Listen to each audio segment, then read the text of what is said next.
We have Nicholas Gregory in our show today.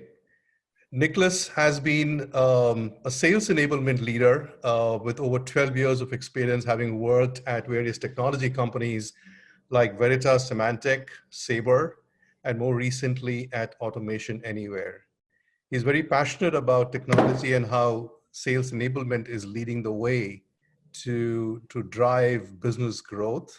So, Nick, if I can call you and address you like that, Please. welcome to the show.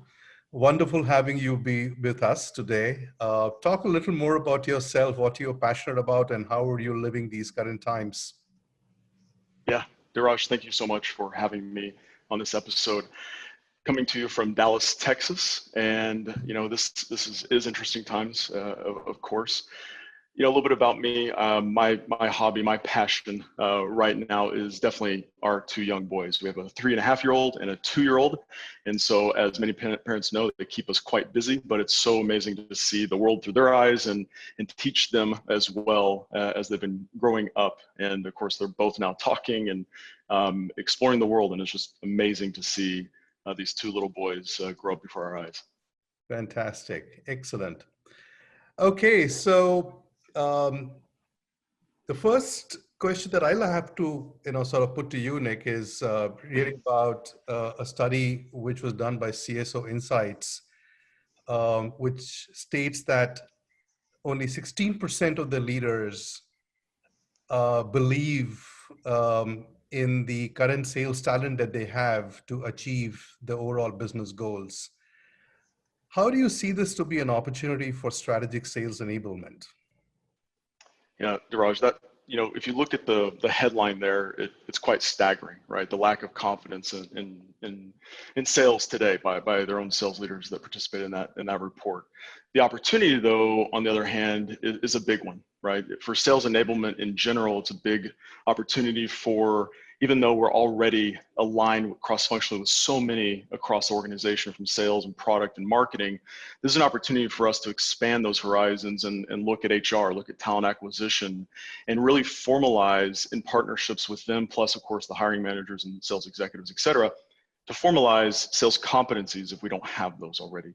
The hiring profiles that align to who we should be going after and targeting, and really take an internal look and look at ourselves in the mirror as an organization to find out, we may not know why our top performers are the top performers. This is the time now to better get to the crux of what is making those sales reps internally so successful within our organization. So then that we can hope and aspire to hire those to potentially replicate that success. There's no guarantees in sales, and hope is not a strategy, but we can further drive ourselves strategically to find that top talent out there. Absolutely. And how do you also see some of the digital formats of sales enablement, specifically in the virtual context now that we are in, given the COVID-19 pandemic? Is this now the moment to actually make the big shift to drive adoption for digital technologies for sales enablement? Absolutely. I'm a full believer in that. I mean, first and foremost, we're in this forced experiment to explore those options. And as we look at the benefit, and obviously not only the cost benefit, but also the benefit from the standpoint of what digital capabilities can bring to bear for sales, it really is a no-brainer to at least look in them. We may not be able to invest in them right now due to the current situation, and budgets are tight and squeezed and put on hold.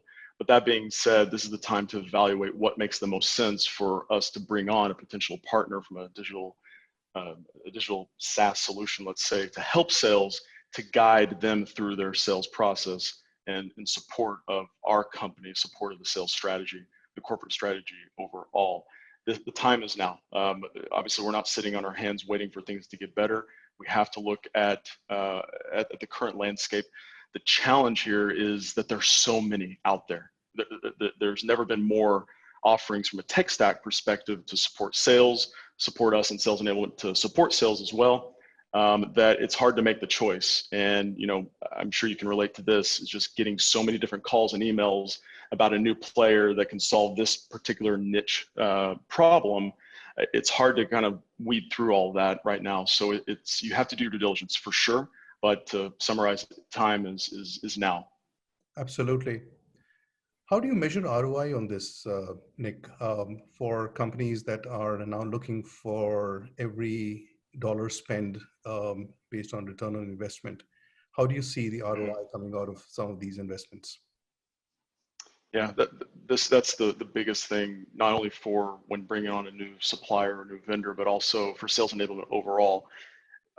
My suggestion would not to be go out and jump on a piece of, on a supplier right now before you get your bearings straight on what you're measuring internally. If you were not to bring on a new player, digital vendor to support you, get what you want to measure internally first, right? Then you can entertain bringing on, through a particular buying cycle, let's say a couple of the key players that solve for particular challenges you're having currently that can then either align to those KPIs or leading or lagging indicators, or give you some new perspective to measure some things that you hadn't thought about before that are enabled by bringing on a particular vendor to help you out or a supplier to help you out. They can give some unique perspective on things to measure that you hadn't otherwise thought of. And you can only get that measurement through their particular capabilities that they have through a piece of technology that they offer. But it's taking care of home base right now, taking care of what you're going to measure internally before you can bring on another player to add to the mix. Absolutely. Given that now sellers are in a virtual context, Mm-hmm.